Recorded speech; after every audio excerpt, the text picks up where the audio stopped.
Hi, everyone. I haven't done a podcast for We NEDA Talk in a very long time, probably in like 6 months. Before Miss Iowa, I really put all my effort into my clothing and just obviously preparing and finishing grad school. So I'm really excited to get back to do this. So I wanted to get like a little update as my time as Miss Greater Des Moines ends, my time in the Miss America organization also ends, and then what that means for my advocacy. So to start off, I give up my title in August. August 21st is our pageant at Miss Greater Des Moines at Drake, and I'm so excited. Unfortunately, I don't think I can be there this year because I will be in Alabama. I'm moving there to start my job and start my career, and I'm very excited about that. But I'm hoping that I can be able to send some messages back home and just still be able to see some of the competition. So sad I can't be there, but I'm excited for the next girl on her journey because I've talked about a lot how much I've loved the Greater Des Moines board. I've only gone to Miss Iowa with that board, and they hold a special place in my heart. So whoever has that title next year, very blessed with a board as great as that one. So I'm done with my title in about 2 months, and I want nothing more than to keep advocating and keep working with what I'm doing. I think for a long time I thought that I could only do this if I had a crown and sash on, and people would only want to listen to me if I had a crown and sash on, but I realized that that's not true.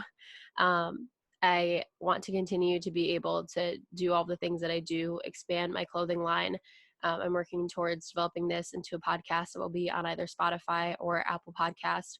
Um, Regardless of how many people listen or don't, I just feel like this is a world that I've loved working in, and pageantry has given me the opportunity to have a platform the way that I do. And even without it, I think that I've been able to develop a community of everyone that I've worked with in the Miss America organization, and then beyond that, that will hopefully be able to expand with me after the Miss America organization.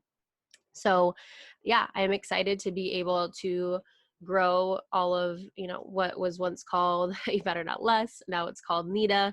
I think I'm just going to completely transition into calling it the Body Acceptance Project. That's how I'm going to be advocating in the platform I'll be using.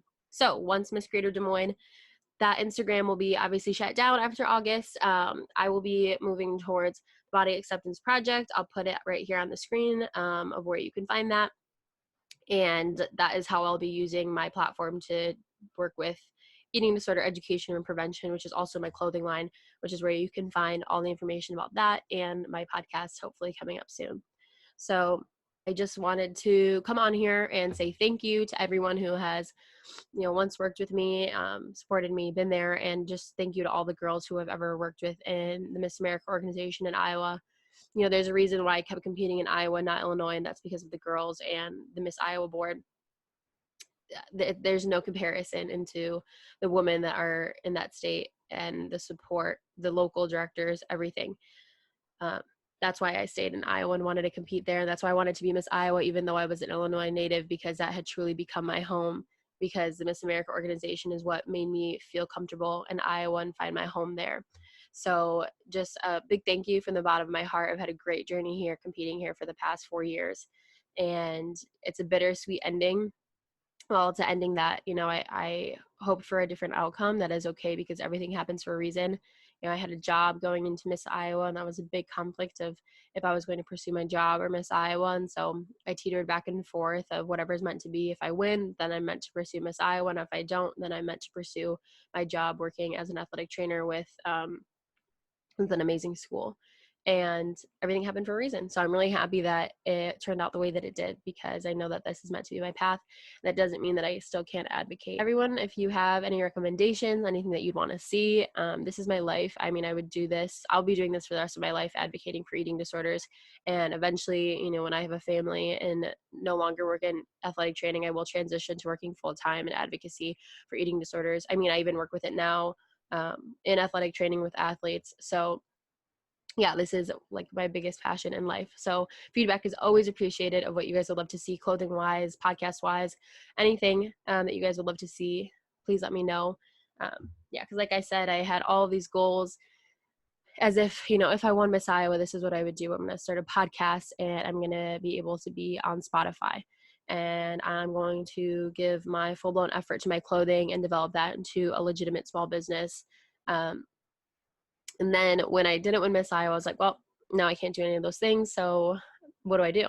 And I think that's important for a lot of women who either age out this year or maybe didn't win this year, and they're pursuing different paths. Just because you're not Miss Iowa, Miss Illinois, Miss Texas, whatever it may be, that doesn't mean that you didn't create a platform behind you in the years that you've been in this organization. It doesn't mean that your voice isn't going to be heard after the fact. If anything, I will continue to utilize the fact that I was in the Miss America organization to be able to help me reach a bigger community. And that's where, your guys' help is always great, to be able to have my voice amplified by sharing and supporting and all of those things. So thank you for an amazing journey in the Miss America organization. And I hope that anyone is listening to this and that anyone is interested in, the Body Acceptance Project still continuing on. And I'm excited to see where it goes. So yeah, I will see you. I don't know when, but yeah, thank you.